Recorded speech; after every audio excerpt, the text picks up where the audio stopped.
328쪽.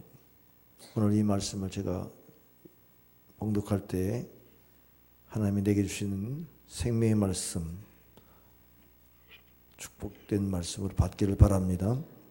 아내들아 남편에게 복종하라. 이는 주 안에서 마땅하니라. 남편들아 아내를 사랑하며 괴롭게 하지 말라. 자녀들아 모든 일에 부모에게 순종하라. 이는 주 안에서 기쁘게 하는 것이니라. 아비들아 너희 자녀를 노엽게 하지 말지니 낙심할까 함이라. 종들아 모든 일에 육신의 상전들에게 순종하되 사람을 기쁘게 하는 자와 같이 눈가림만 하지 말고 오직 주를 두려워하여 성실한 마음으로 하라. 무슨 일을 하든지 마음을 다하여 주께 하듯 하고 사람에게 하듯 하지 말라. 이는 기업의 상을 주께 받은 줄 아나니 너희는 주 그리스도를 섬기느니라. 불의를 행하는 자는 불의의 보응을 받으리니 주는 사람을 외모로 취하심이 없느니라. 다 같이 상전들아 의와 공평을 종들에게 베풀지니 너에게도 하늘의 상전이 계심을 알지어다. 아멘. 추석 잘 지냈습니까? 목회 데이터 연구소라고 하는 데에서 9월 4일자로 추석에 대한 설문조사에 대한 통계가 나와 있는데 추석을 즐겁게 여기는 사람이 59%다. 특별히 20대 젊은 층들이 많고 점점 내려가면서 50대가 가장 즐거움이 덜한데 그 덜한 이유가 경제적인 사정 때문이다. 그렇게 부담을 갖는 것을 또 통계를 보았습니다. 추석 때 가장 듣고 싶은 말이 함께 해서 행복하다. 가족들 간의 만남에 대한 행복입니다. 그리고 또 어디 연휴니까 여행에 가라. 이렇게 또 자녀에게 말해주는 것, 건강이 최고다. 건강 챙겨주는 거, 이런 돌봄들 기뻐하는 말이라고 합니다.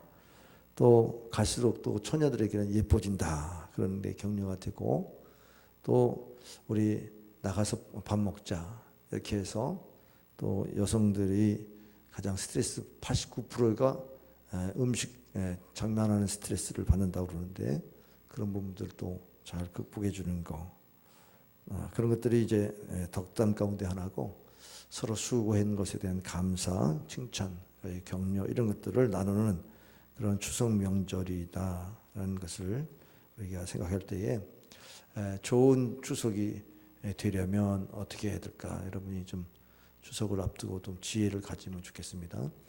그런데 사실은 불편한 진실이 있죠. 그것은 이제 스트레스 주는 말을 하지 말아야 되는데 언제 결혼하냐라고 하는 거, 또 애인은 있냐, 또 뭐 취직을 했냐, 또 얼마나 월급 받냐, 뭐 이런 등등 이런 건 금기어에 속한 것이다. 그런데 어쨌든 진실이지만 말하기는 불편하니까 말을 안 하지만 궁금한 거죠. 우리나라의 현실도 역시 마찬가지입니다. 불편한 진실이 많이 있어서 이번 추석 때 어떤 사회적인 이슈들을 이야기했는지 모르겠습니다. 사실은 우리가 갖고 있는 생각들은 하나의 체계를 갖추면 이념이 돼요. 이 사상의 주위에 하나의 뼈대가 있는데 그 철학적인 뼈대가 성경에서 나옵니다. 참 놀라운 것은 성경이 진리이기 때문에 진리에서 나오는 이 사상을 생각해 보십시오. 그래서 로마서 11장 36절에 보면은 거기에 전치사 세 개가 나와요. 뭐냐면 이는 만물이 주에게서 나오고 주로 말미암고 주에게로 돌아갑니다. 그에게 영광이 세세 있을지어다. 아멘. 그랬어요. From him and through him and to him are all things. 이렇게 to whom be glory forever. 아멘. 이렇게 되어 있는데 어디로부터 또 어디로 가느냐, 목적, 무엇을 통해서, 과정, 이런 것들이 하나님으로부터 해서 하나님께로 들어가는, 하나님으로 말미암아 이루어지는 이런 세계관을 갖고 있지 않은 사람들에게는 물질로부터, 물질을 다 하나님 대체하면 유물사관이 되고 거기에 사람으로부터 그러면 인본주의가 되는 이러한 세계관이 나눠집니다.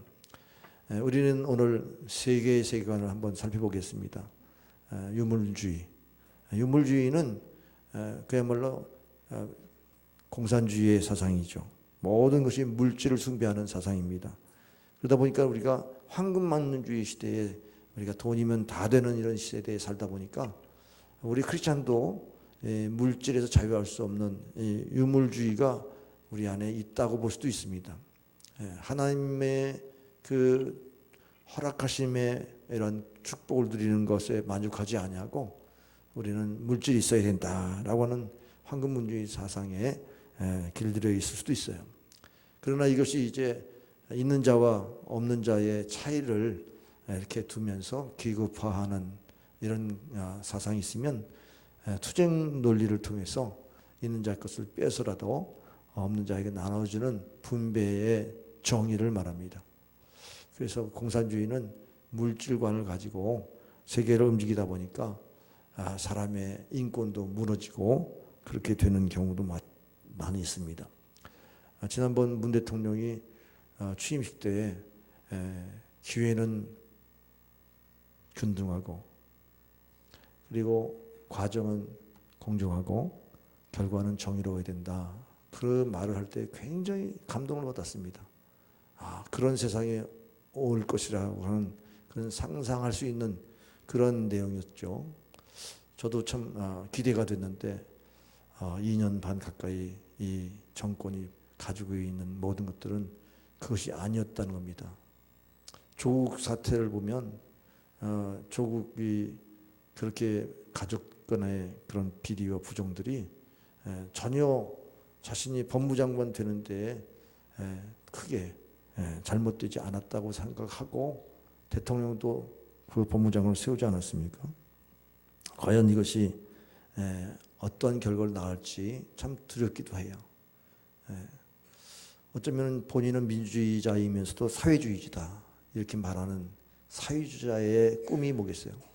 과거에 산호맹을 통해서 세상을 변혁시키려고 했던 그런 생각들은 그냥 민주주의의 그 자본주의에 꽂힌 그 어떤 그 혜택들은 다 누리면서 그러면서 평등을 표방했지만 그런 불법과 위법과 탈법을 자행했다고 하는 사실 때문에 얼마나 많은 젊은이들이 그 이상을 버리고 이제 아이들도 말합니다. 아이들도 어떻게든지 권력만 잡으면 된다고 애들이 말해요. 그렇게 말할 정도로 사회가 어지러워졌습니다. 정말 이 사회가 어디로 가고 있습니까? 그래서 목회자들이 선언문을 신문에 발표했습니다. 조선일보의 부울경 기독교 지도자 656년 문정권 퇴진 촉구 시국 선언문. 문재인 정권이 헌법 개정 등을 통해 대한민국 정체성인 자유민주주의 시장경제 체제를 무너뜨리고 친북 종북을 넘어 김정은 정권을 대변하는 대북 정책을 시행하고 있으며 대통령의 지휘 아래 육해공 전면에 걸쳐 스스로 무장해제를 하고 동성애와 소수 차별금지법, 낙태금지법 폐지 등을 법제화하고 각 지자체의 인권 조례 등을 끊임없이 제정 및 개정 시도하고 있으며 헌법에 보장된 종교 자유권을 심각하게 침해하고 있다. 이 길은 분명 북쪽을 향하는 길이요 사회주의 내지는 공산주의로 가는 길이며 자유대한민국이 폭망소멸되는 길이며 5천만 국민들을 함께 망하는 길이라고 비판했습니다. 중앙일보 8월 11일자는 대구 기독교 지도자들이 문정권 비판 시국선언문을 발표했는데 내용은 대동소이합니다마는 거기 보면 한미일 심각 공조에 심각한 분열을 가져온 외교 정책을 즉시 처리하고 한미일 동맹 관계를 회복하라는 그런 메시지가 더 담겨 있어요. 9월 12일 날 호남 목회자 758명이 이제 대한민국 호남을 사랑하는 지도자 기독교 지도자 일동이 조국 씨는 역대 어떤 고위 관료 지명자들보다 더 심각한 문제들이 제기되었다 하면서 혹시 사회주의 공산주의 국가 일당 독재 중국식 공산주의를 이끌어가려는 것 아닌가? 대통령님 멈추십시오. 같은 날 대구, 경북, 부산, 울산, 경남 지역 기독교 지도자들이 조국 법무장관 임명에 반대하는 시국선언문에 대통령이 범법 혐의자 조국을 살리고 우리의 자랑스러운 조국은 죽였다. 정녕 국민들이 무섭지 않고 하나님이 두렵지 않는가? 계급 혁명론자, 사회주의자 등의 소굴로 만들고 있는가? 대한민국 헌법을 준수하지 않고 체제를 전복시키는 오만한 문재인 정권에 대해 국민 불복종 운동을 선언한다. 지금 서울대를 비롯한 대학 학생들이 광화문으로 나아가자고 하는 이런 움직임으로 이제 12월 3일에 큰 거국적인 이런 시민 불복종 운동이 일어날 것이라고 합니다. 얼마나 많은 혼란이 있을지 두렵기도 합니다. 그 다음에 인본주의. 인본주의는 사람이 중심이 되는 사상이죠. 과학이 발달되니까 인간이 뭐든지 할 수 있다고는 인간의 이성에 대한 우상시된 이런 사상이죠. 인간은 만물의 척도이기 때문에 인간의 완전함을 자랑하는 것입니다. 내면의 죄를 인정하지 않고 인본주의적인 이런 세속적인 인본주의는 하나의 종교에 불과하다. 1957년 미국의 연방정부에서 이것을 법으로 명시할 정도로 종교라고 말했습니다. 세속적인 인본주의는 유교와 같은 종교다. 종교에는 신조가 있는데 이 기본 신조 15개 조항이 있는데 그 기초를 존 두이, 교육 철학자이면서 경험론자, 실용주의자인 존 두이가 그것을 세웠습니다. 우주는 스스로 존재한다. 창조되지 않았다. 그래서 진화론적인 경험에 의해서 사람의 판단 기준이 오직 과학에 달린 것이다. 이렇게 말합니다. TV나 미디어를 통해서 끊임없이 바로 사람이 위대하고 하나님 필요 없다는 이런 사상을 주입한 결과가 우리의 교육 철학에 들어와 있고 그리고 사회, 과학, 자연과 인문학 이런 모든 것에 진화론적인 사상이 심겨져 있어가지고 결국 창조론이 거부되어 있어요.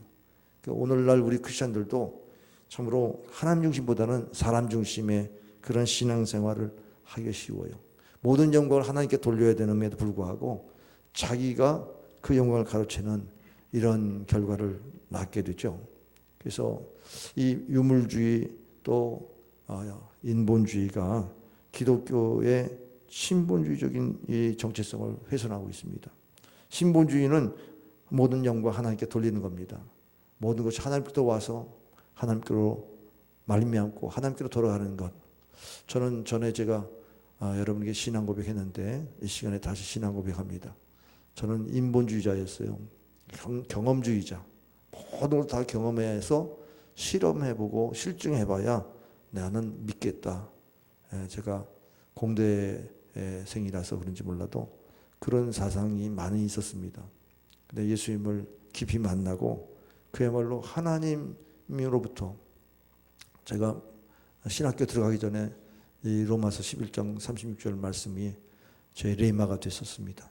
그래서 제가 교회에 와서도 간증한 적이 있었는데 제가 기도하면서 이 말씀을 받고 그리고 나는 하나님 중심으로 살겠다고 선포한 적이 있었어요. 세상에 본받지 말라라고 하는 말씀은 인본주의로 사람을 기쁘게 하려고 하는 그런 태도 이전에 하나님 우선순위로 살아야 된다.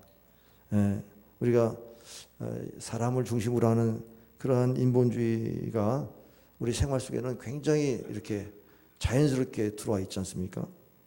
그런데 하나님 중심으로 살아야 된다고 하는 걸 점검해야 되고 물질주의, 우리가 세상을 살면서 돈이면 다라고 하는 생각들이 우리가 지배되고 있거든요. 그러니까 이런 부분에서 과연 내가 하나님 중심으로 하나님 영광을 돌리며 살겠는가 한번 점검할 필요가 있는 겁니다. 신본주의는 지난주 제가 골로새서에서 말씀했어요. 새 사람을 입은 자, 옛 것을 버려버리고 옛 사람은 죽고 내 안에 그리스도가 산다. 그분이 내 삶의 주인이시라는 사실을 아주 지식까지 새로워져야 되는데 내가 주인된 인생을 버리고 주님이 주인된 인생을 살 때에 하나님은 창조주로 하나님의 형상대로 지은 백성을 하나님의 걸작품으로 만들어 가신다. 하나님의 선한 행실을 예비하러 우리에게 성품을 바꾸신다. 거기에 사랑을 더하는 성품을 통해서 우리는 마음의 평강을 누리고 하나님을 찬송하며 하나님께 감사하며 뭐든지 주 예수의 이름으로 하고 감사하기를 힘쓰는 자가 되라. 이런 말씀을 들은 줄 믿으시길 바랍니다. 그래서 우리는 새 사람을 입은 자의 과연 우리의 인생관, 한번 점검해 봅시다. 참으로 우리가 과연 하나님 앞에 선 존재로서의 인생관은 어떨까? 날마다 우리가 예배를 통해서 하나님은 나의 아버지시요 나는 그의 자녀입니다. 하나님은 나의 창조주시요 나는 그의 피조물입니다. 이걸 확인하는 자리가 이 예배의 자리예요. 그래서 로마서 12장 1절 2절에 보면은 그러므로 형제들아 내가 하나님의 자비하시는 너에게 권하노니 너희 몸을 하나님이 기뻐하시는 거룩한 산제물로 드리라. 이는 너희가 드릴 영적 예비니라.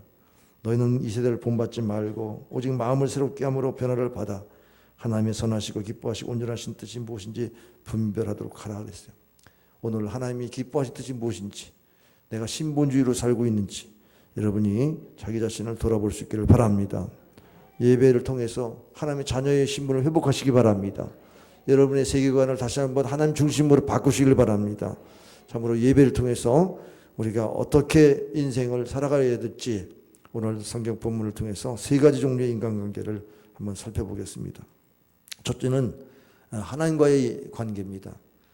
물론 하나님은 인간을 하나님 형상대로 창조하셔서 생육, 번성, 충만, 정복, 다스림의 5가지의 축복을 주셨습니다. 그런데 이 축복을 사람이 죄를 범함으로 인해서 다스림의 권세를 잃어버리고 마귀에게 뺏겼어요. 다스림을 뺏겼기 때문에 사람은 죄를 품으면 죄를 다스릴 수가 없는 겁니다. 예수님이 우리 안에 오셔야만 죄가 다스려질 수 있는 건데, 그래서 모든 사람이 죄를 범해서 하나님의 영광을 이루지 못하더니 죄인은 그 죄를 이기지 못함으로 인해서 하나님께 나아갈 수가 없어요. 오직 예수 그리스도, 그분이 우리의 죄를 담당하셔서 주님이 나의 삶의 주님, 주인이 될 때에 우리는 하나님의 영광에 참여하게 되는 줄 믿으시길 바랍니다. 우리는 질그릇이에요. 그런데 보배 대신 예수님을 우리의 몸에 모이면 이 보석 같은 존재가 되려면 예수님이 나타나야 보석 같은 존재가 되는 거죠. 우리 인생의 걸작품이 되려면 내가 드러나서는 더럽고 추악한 냄새나는 존재만 드러나지만 내 안에 있는 예수님이 드러나면 보석 같은 존재가 되는 줄 믿으시길 바랍니다. 그래서 예수님이 나의 중심이 되는 것, 이것을 우리의 인생의 삶의 모든 인간과를 풀어가는 중심이 되어야 하는 것입니다. 먼저는 부부의 관계를 오늘 18절에 뭐라고 말씀하세요? 아내의 의무입니다. 아내들아 남편에게 복종하라. 이는 주 안에서 마땅하니라 그랬어요. 복종이라는 말이 노예에게 주는 말 같죠. 근데 이게 그런 말이 아니고 정말 순종의 의미를 담고 있는데 마땅하다는 말이죠. 마땅하니까 이거는 의무로 생각하면 복종이라는 게 그 굴종같이 느껴지지만 이거는 주님이 우리에게 주시는 하나님의 질서라는 겁니다. 고린도전서 14장 40절에 보면은 모든 것을 품위 있게 하고 질서 있게 하라. 영적 질서가 있는데 여자의 머리는 남자요, 남자의 머리는 그리스도요, 그리스도의 머리는 하나님이십니다. 그렇다고 해서 머리라고 하는 것이 지배하고 다스리라고 하는 그런 권능, 권세, 부리라는 얘기가 아닙니다. 예수님도 우리를 위해서 섬기셨는데 권세를 부리라는 의미에서의 위가 아니라 헤드십, 여자의 헤드십은 남자라, 여자는 남자의 그 도우는 배필로서 하나님이 아담의 갈비뼈를 취해서 하와를 만드셨고, 그리고 완전한 인격체로 또 하나가 되도록 만드는 것이 결혼의 제도인데, 이 아내는 순종을 통해서 바로 하나님의 창조 질서를 배우라는 겁니다. 아담이 먼저이고 하와가 나중이라는 사실을 디모데전서 2장 13절에서 말씀하면서 이것은 바로 하나님이 우리에게 주신 영적 질서를 가지고 살라고 하는 말씀입니다. 남편들은 아내를 어떻게 해야 됩니까? 그 복종하도록 만들 수 있는 그러한 복종이 또 필요합니다. 그것이 바로 에베소 5장 21절에 보면 그리스도를 경외함으로 피차 복종하라. 거기 아내들이요 남편들이요 쭉 나오는데 각각의 자기의 의무를 다하도록 피차 복종해라. 그러니까 남편은 아내를 사랑하기를 자기 몸을 사랑같이 하라. 또 아내는 남편에게 복종하라. 이런 말씀이 똑같이 주어진 것이지 한쪽만 일방적으로 주어진 게 아니라는 겁니다. 그래서 이렇게 마땅히 하나님 말씀에 복종하면 그 부부는 하나님이 세우시는 참으로 복된 가정이 되는 줄 믿습니다. 그래서 19절에 보면 남편들아 아내를 사랑하며 괴롭게 하지 말라. 남편들의 위치는, 그래 아내를 복종시킬 수 있는 위치는 어떻게 하라는 거예요? 사랑으로 복종케 하라는 거예요. 아내가 사랑을 받으면 복종할 수 있다는 거죠. 그 남편이 사랑하는 것이 중요하고 괴롭게 하지 말라는 것입니다. 이 말은 마음을 쓰라리게 하지 말라. 아내의 마음을 괴롭게 하지 말라. 아내의 마음을 비참하게 하지 말라. 아내를 분노하게 하지 말라. 그런 뜻이 담겨져 있습니다. 어떤 때 우리 아내들이 남편에게 분노를 느끼고 비참해집니까? 그것은 남편의 소유물처럼 하나의 액세서리처럼 취급하는 것, 그리고 비인격적으로 다루고 하는 것, 이런 것들이 아내를 비참하게 만들죠. 그래서 아내의 사랑하는 방식을 성경은 말합니다. 에베소 5장 25절 남편들아 아내 사랑하기를 그리스도께서 교회를 사랑하시고 그 교회를 위하여 자신을 주신 같이 하라. 교회가 예수님의 십자가의 희생으로 인해서 세워진 것이기 때문에 우리 가정을 세울 때 남편들이 아내를 자기를 희생해서 아내를 또 세우는 이런 사랑을 하라는 겁니다. 어찌 보면은 교회와 가정이 연결되어 있어요. 그래서 교회 생활을 잘하는 남편을 세운다는 것은 참 중요해요. 왜냐하면 그렇게 함으로써 가정에 가면 아내를 사랑할 수 있도록 그렇게 영적 질서를 세우는 것입니다. 또 에베소 5장 28절에 이와 같이 남편들도 자기 아내 사랑하기를 자기 자신과 같이 살지니 자기 아내를 사랑하는 자는 자기를 사랑하는 것이냐. 누가 자기를 사랑하지 않는 사람 누가 있겠어요? 근데 아내를 사랑하지 않는 것은 자기를 사랑하지 않는 것이다. 이 말의 의미가 뭐겠습니까? 부부가 하나가 되어져야 되는데 자기를 사랑하지 않으면 부부는 하나가 되어질 수가 없다는 거죠. 자기 사랑이 아닌데 아내와 하나 될 수가 없다. 그 얘기는 그냥 아내 사랑이 자기를 사랑하는 사랑이다 라고 하는 이런 사랑의 의미를 우리 남편들이 깊이 통감해야 되겠습니다. 사실 남편들은 사랑에 미숙한 것 같아요. 사랑이 어떤 의미가 있습니까? 사랑한다는 의미는 함께 한다는 의미입니다. 함께 한다. 그래서 마음도 함께하고 정서도 함께하고 또 대소간에 있는 생활에 대한 그리고 교육에 대한 것도 다 함께해야 되죠. 근데 우리 한국 남자들은 일만 하는 거예요. 일만 하다 보니까 월급 갖다 주면은 고마운 줄 알아. 그러면서 큰 소리만 치지 함께하는 생활이 없으니까 사랑한다는 게 의미를 잘 모르는 겁니다. 왜 결혼합니까? 함께 살기 위해서 결혼하잖아요. 연애하고 살지 왜 결혼하려고 그러냐? 함께 하고 사랑하니까 함께 하고 싶은 거예요. 근데 결혼하고 보니까 함께 하는 게 지겨워. 왜? 이게 함께 한다는 의미를 서로 나눌 수 없으니까 정서가 나눠지나 마음이 나눠지나 이게 나눠지지 않는 겁니다. 그래서 결국 이제 애증이라고 하는 인생의 상처들이 쌓이죠. 미운정, 고운정이 쌓이면서 그냥 부부가 사랑한다는 거는 그냥 말뿐이지 무슨 사랑이냐 이러면서 체념하고 사는 것이 결혼 생활이 되어진다고 얼마나 불행합니까? 그래서 윌리엄 제임스는 사람이 인정받으려는 갈망은 인간의 뿌리 깊은 본능이다 그랬어요.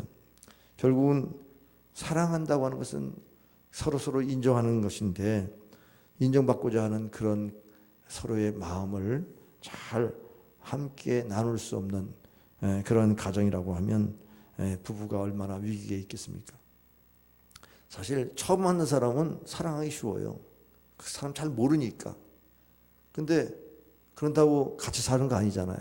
그러니까 사랑합니다 그러지만 진정한 사랑은 그런 사랑이 아니죠. 함께 살아보면서 그 모든 관계들을 끝까지 함께 하는 데에 승리할 수 있는 것, 이것이 사랑인 줄 믿습니다. 있을 때 잘해. 그게 사랑입니다. 있을 때 잘해. 왜요? 있을 때 좋은 것만 보는 게 아니고 나쁜 걸 많이 보잖아요. 그러니까 이게 자기중심의 사람은 나쁜 걸 가지고 탓하다 보면 그게 원망이 되고 사랑이 안 되는 거예요. 근데 처음에 사랑한 그 마음이 초일관 진행되려면 가치관이 있어야 돼요. 어떤 가치관? 사랑에 대한 가치관이 뭐냐? 사람이 행복하려면 톨스토이가 3가지 질문을 하라고 그래요. 지금이라고 하는 답이 나오도록. 가장 세상에서 중요한 시간은 지금이라는 거죠. 그리고 세상에서 가장 필요한 사람은 옆에 있는 사람이라는 거죠. 가장 중요한 일은 바로 그 옆에 있는 사람에게 선한 일을 행하는 것이다. 그랬어요. 종합하면 행복은 뭐냐? 지금 옆에 있는 사람에게 선한 일을 하는 것이다.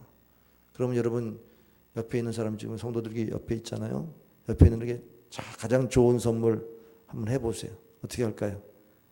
말이라도 사랑합니다, 축복합니다 한번 해보실까요? 사랑합니다, 축복합니다. 예.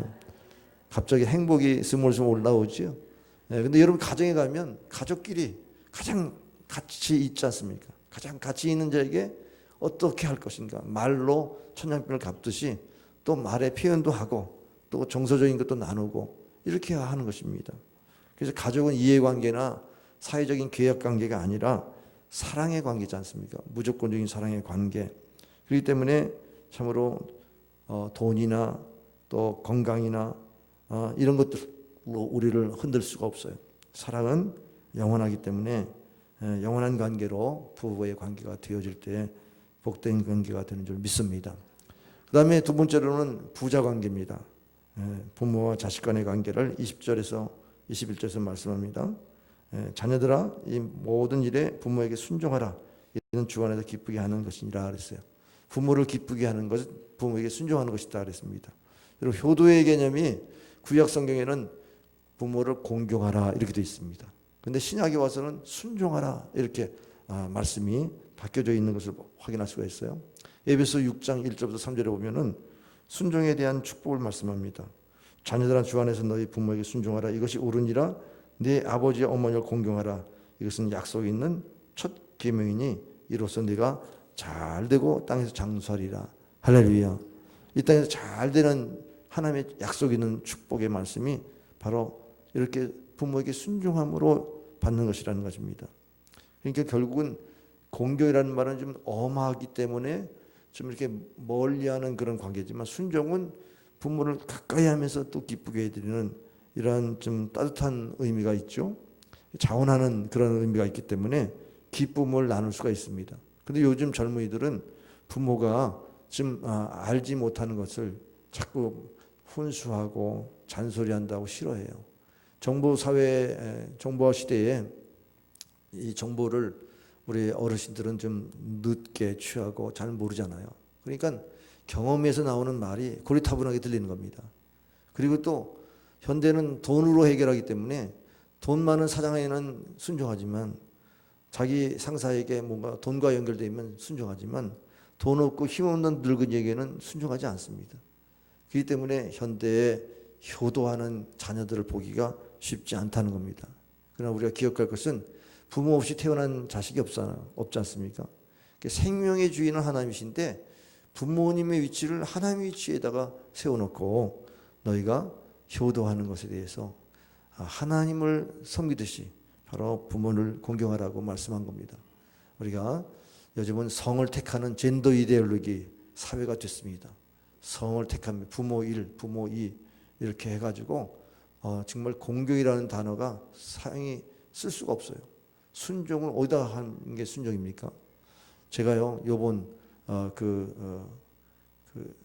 인권 조례안에 대해서 좀 심각한 문제를 한번 보았는데 아이들이 100일 되면 남녀가 서로 기념 키스를 하게 가리킨대요. 그리고 또 옷을 또 서로 갈아입어서 유니섹스를 가리킨대요.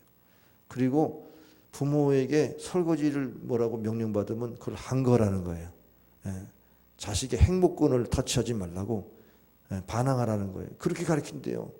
그래서 제가 정말 너무나 소름이 끼치는 거예요. 그러니까 가정의 파괴에는 이렇게 성을 선택할 수 있다는 생각이 들어가면서 생명의 가치를 완전히 무시하는 거잖아요. 물질의 가치, 힘의 가치 이것만 가지고 하는 겁니다. 그러니까 부모가 자식에게는 적폐의 대상이에요. 이렇게 가르치는 이 교육이 우리나라에 이 순종하는 청소년들을 세워놓을 수 있겠습니까? 야베스의 축복 여러분 기억하십니까? 역대상 4장 9절 10절에 보면 야베스가 어떻게 얘기해요? 하나님 나에게 복을 주시려거든 지역을 넓혀주시고 환란이 없게 하시고 또 근심이 없게 하옵소서 하였더니 하나님이 다 그 구한 것을 허락하셨더라 그렇게 말씀했어요. 근데 여러분 9절에 보면 뭐라고 그랬냐면 야베스는 어머니가 수고하여 낳은 아들이라고 그랬습니다. 그 유다의 족보가 쭉 나오는데 특별히 야베스의 가문을 들어가지고 쓰인 내용이 뭐냐면 효도의 복을 말하고 있어요. 이 야베스가 어머니가 너무 고생해서 자기를 키웠다는 걸 아는 거예요. 그리고 어머니가 너무 근심 걱정이 많아서 어떻게든지 어머니 위로해 드리려고 하나님 환난이 지금 없도록 우리 집안에 환난이 없도록 우리 부모님이 고생해서 나를 키웠는데 부모님이 고생하지 않도록 그렇게 근심하지 않게 해달라고 기도한 겁니다. 그리고 하나님 나에게 좀 복을 주셔요. 우리 가난한 우리 가정 복을 주셔서 부모님 위로해 주게 그렇게 기도했다는 겁니다. 그러니까 야베스가 부모님에게 효도하는 마음으로 기도했더니 하나님께서 그 기도를 들으시고 복을 주셨다. 할렐루야. 그러니까 부모에게 효도하는 자에게 주시는 복은 동서고금을 마련해서 참으로 이거는 인류 보편의 진리예요. 그러니 우리가 이 진리를 붙들고 자식들에게 순종하도록 만드는 부모가 되지 않겠습니까? 부모가 자식을 순종하게 만들 수 있는 또 지혜가 필요합니다. 오늘 21절에 보면 아비들아 너희 자녀를 노엽게 하지 말고 낙심하게 할까 함이라 그랬어요. 자녀들이 언제 노엽죠? 자기들이 부모라고 하는 그 위치에 윗사람이라고 하는 것에 그 어떤 억압된 그런 심정들 있잖아요. 돈이 없을 때 어렸을 때 그 성장 과정에서 그냥 시키는 대로 해야 되는 그런 어떤 기계적인 인간 또 부모의 어떤 놀잇감 부모의 대리만족감 내가 공부 못했는데 넌 공부해라 내가 가난했으니까 너는 부자가 되라 그냥 본인의 어떤 그 대리만족의 아들로 자녀로 키우려고 하는 그런 교육 방법 이런 것들이 자녀들이 자기 본성과 기질과 달란트들이 무시되고 살아가면 얼마나 힘들겠어요. 낙심이 되는 거예요. 나는 A 분야에 잘할 수 있는데 자꾸 B 분야만 얘기하니까 낙심되잖아요. 그리고 자기를 부모님의 어떤 그 대리만족의 도구로 자기를 키우니까 막 화가 나는 거예요. 격노하게 되는 겁니다. 이렇게 키워서는 안 된다는 거예요. 그럼 부모가 자식을 어떻게 키워야 됩니까? 그 아이들을 잘 기질을 살려서 그들이 만족할 수 있는 가이드를 해야 되는데 그 가이드가 바로 주의 교양과 훈육입니다. 주의 말씀으로 교육하는 것입니다. 그래서 주의 말씀으로 키워내는 것 이것이 부모가 할 일이에요. 우리 부모들 얼마나 하나님의 말씀 속에서 살아가야 됩니까?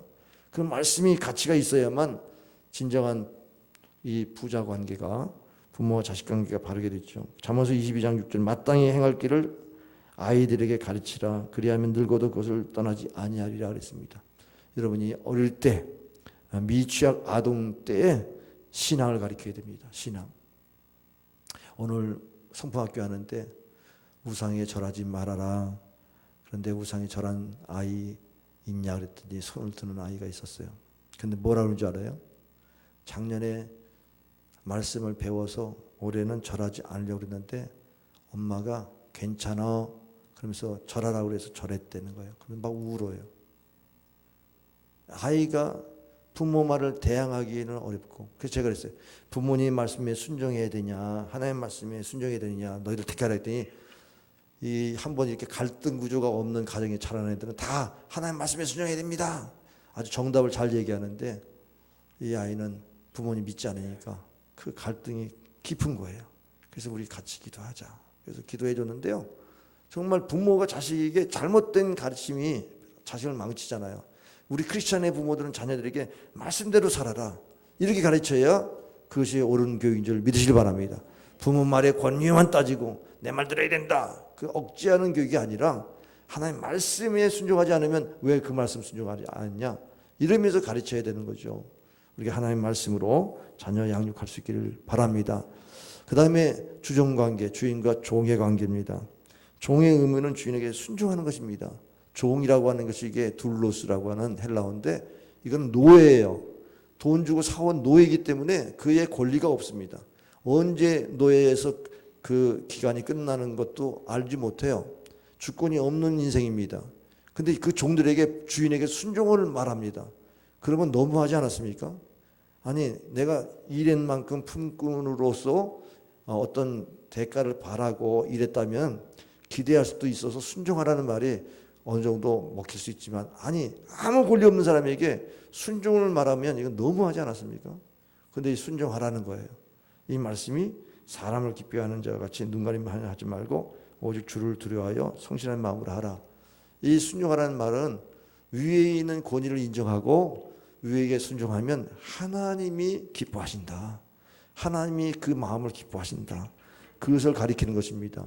여기 사람을 기쁘게 하는 것처럼 눈가림만 하지 말라. 이건 이 영어 성경 킹제임스 버전에 보면 아이 서비스라고 있어요.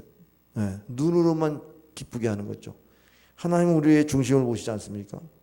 외모만 보는 세상에서는 외모를 어떻게 하느냐 그걸 따지겠지만 하나님을 경외하면서 하나님이 하라고 하면 주인에게 언제든지 순종하라는 겁니다.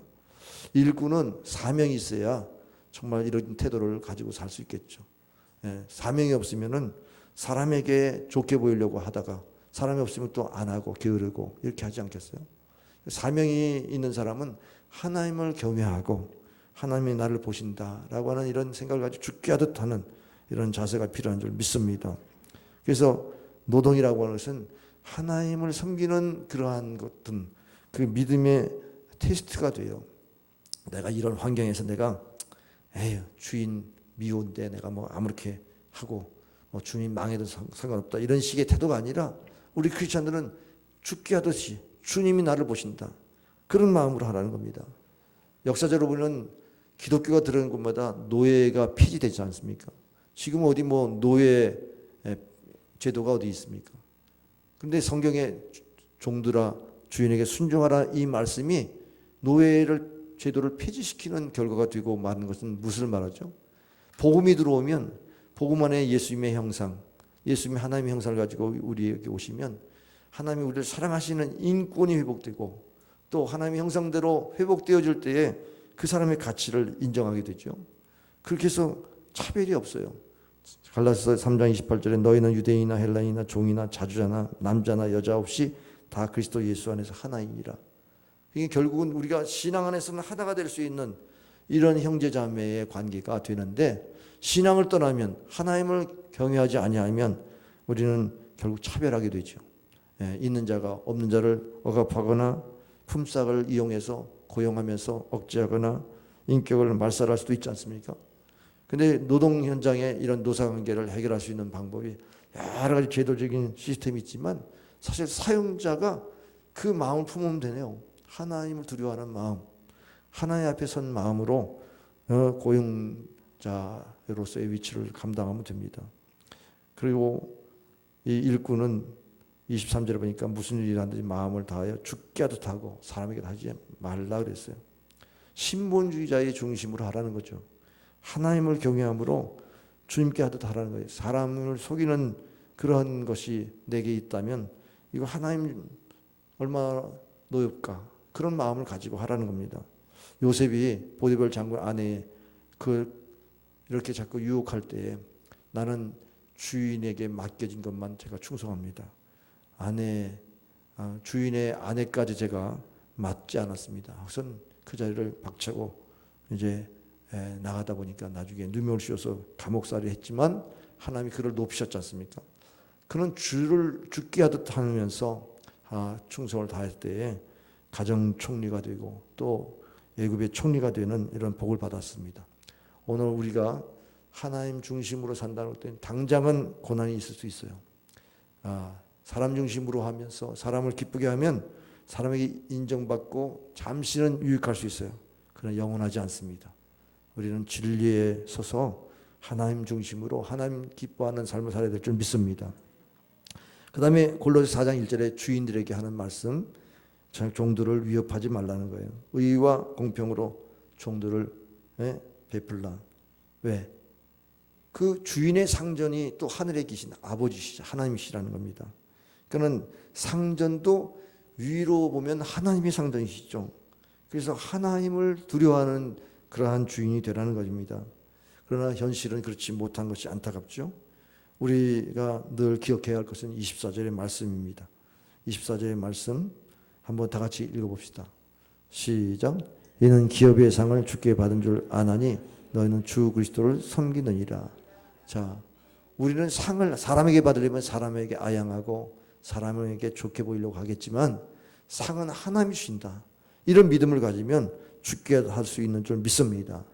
참으로 천국에 가면은 우리가 받을 상이 큰데 이 땅에서 상을 다 누리겠다? 그래서 사람만 좋게 한다고 그래서 여러분이 이 땅에서 다 누리고 살지만 하늘나라 가서 얼마나 부끄럽게 될까? 두렵지 않습니까? 계시록 20장 12절에 보면은 생명책에 기록된 자는 행위에 대해서 심판받지 않아요. 근데 생명책에 기록되지 않은 사람은 자기 행위를 따라 심판을 받으리라 그랬어요. 그러니까 우리가 행위를 따라 심판받는다는 것은 그것은 불의한 것에 대한 심판이죠. 우리가 행위가 착하고 또 믿음의 행위를 한다면 그것은 상급이 될 겁니다. 그래서 25절에 불의를 행한 자는 불의의 봉을 받으리니 주는 사람을 외모로 취하심이 없느니라. 불의를 행하는 사람은 사람을 외모로 취급하는 거죠. 모든 것을 행위로 심판하는 그러한 하나님의 자리에서 심판하듯이 그렇게 대하니까 불의를 행하는 겁니다. 자기가 하나님처럼 높아지지 않고 어떻게 불의에 대한 두려움이 없습니까? 양심이 있다면 불의에 대한 보응을 받는 것에 두려움이 있어야 되는데 이게 자기가 신이 돼가지고 결국 두려움이 없는 겁니다. 결국 불의에 대한 심판을 받는다. 불의의 대명사가 누군지 아세요? 아합입니다. 아합과 이세벨이 엘리야를 죽이려고 하기도 했지요. 근데 나봇의 그 포도원을 그것을 탈취하게 되는 사건을 보니까 아주 그냥 비루한 이 불의한 자 두 사람을 거짓 증인 세워가지고 이 아합에게 왕에게 절하지 않았다고 해가지고 그 재산을 빼앗게 만들어요. 결국은 그 재산을 빼앗는 이런 탈취범이 됐습니다. 그리고 나서 결국 그는 변장에서 전쟁에 나갔다가 활에 맞아 죽게 되는 비참한 죽음을 맞게 돼요. 하나님 그 보응을 하시는 하나님, 그 불의한 행위에 보응하시는 하나님이시다. 우리가 이런 부분에 대해서도 공의 하나님을 두려워해야 될 줄 믿습니다.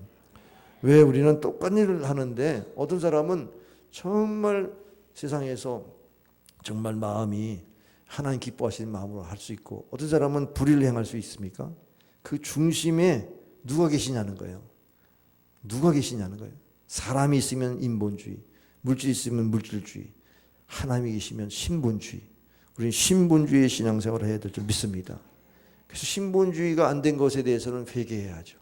우리 날마다 회개하고 하나님 중심으로 살지 못한 걸 회개하고 내가 나 중심으로 살았던 걸 회개하고 다시 한번 또 주님 모시고 주님 중심으로 살아가는 그래서 상급을 주께 늘 기대하고 내가 이 세상에서 어떻게 잘 살까 내가 어떻게 뭐 누릴까 이것만 생각하다가 사람을 좋게만 하려고 했던 것들을 인본주의를 벗어버리고 하나님이 나에게 상급을 주신다. 영원한 상급이 나를 기다린다.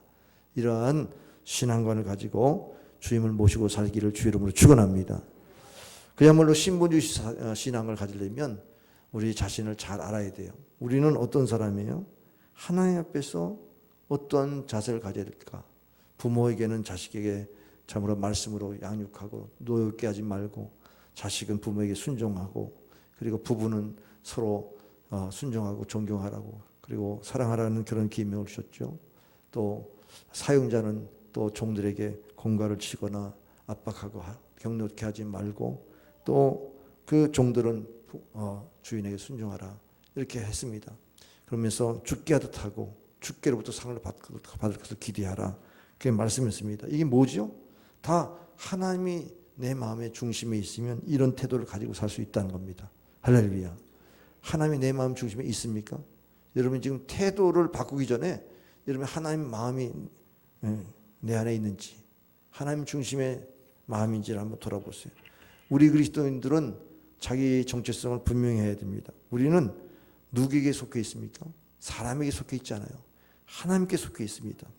요한일서 4장 4절 자녀들아 너희는 하나님께 속하였고 또 그들을 이겼나니 이는 너희 안에 계시니까 세상에 있는 자보다 크심이라. 세상의 돈보다 크시고 세상의 명예보다 권세보다 크시고 세상의 어떠한 능력보다 크신 분이 너희 안에 예수님이시다.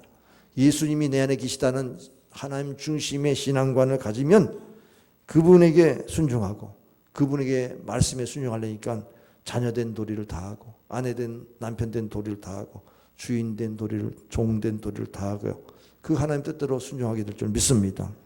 이 일을 이루실 때에 성령의 역사가 있어요. 성령은 모든 것을 생각나게 하세요. 그래서 이거 말씀대로 순종하지 않았지 그러면 성령이 시기합니다. 그 죄를 회개하기까지 시기하신다고 그랬어요. 그래서 야고보서 4장 5절에 너희는 하나님이 우리 속에 거하게 하신 성령이 시기하기까지 사모한다 하신 말씀을 헛된 줄로 생각하느냐. 기도에도 응답이 없어요. 관계가 잘못되면, 하나님과 막혀 있으면 기도가 막히는 겁니다. 하늘에서 풀리면 땅에서 풀리지 않습니까? 그래서 하나님과 형통한 자가 인통하고 인통한 자가 물통하는 거죠. 그러니까는 이 관계성에 있어서 문제를 잘 체크하셔야 돼요. 성령이 내 안에서 시기하신다는 거예요. 기도 응답이 없으니까 너 봐라, 너 그렇게 살아가지고 복이 있어? 시기하는 거예요. 그럼 우리 안에서 막 다음날 잔대는데 난 뭐냐, 이런 마음의 불편함이 생길 거 아니에요. 성령이 우리에게 회개하라는 거예요. 그렇게 바르게 살지 않으면서, 관계를 잘못하면서 어떻게 복을 받으려고 생각하느냐. 성령이 시기하는 겁니다. 그래서 새 사람 된 삶의 인간관계는 뭐냐? 하나님 중심으로 살아야 된다. 할렐루야. 하나님 중심으로 죽게 하듯 하는 것, 하나님 앞에 우리가 하나님을 경외하면서 살아야 된다. 이 부분의 신앙을 붙잡으라는 거예요. 빌립보서 2장 14절 너희 안에 행하시는 하나님이시니, 너희 안에 행하시는 하나님이시니, 신본주의. 내 안에 하나님이 역사하셔. 자기의 기쁘신 뜻을 너에게 두고 행하게 하신다.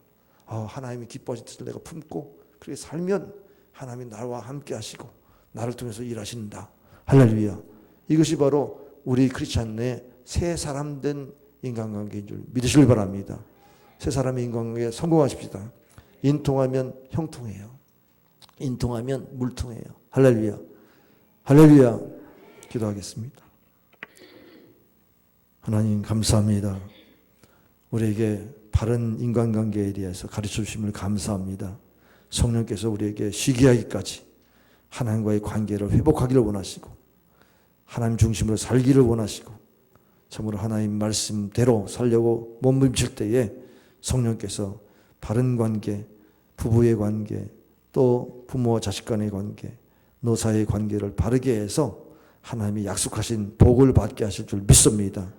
우리 모든 성도들이 이렇게 바르게 인간관계 하지 못한 부분을 놓고 회개하면서 성령의 시기하까지 우리에게 가르치실 때에 그 말씀에 순종함으로 하나님과 바른 관계를 세우고 하나님 형상을 회복함으로 인간관계에 형통하게 하시고 또 물통하는 그런 생활의 복을 받게 하여 주시옵소서.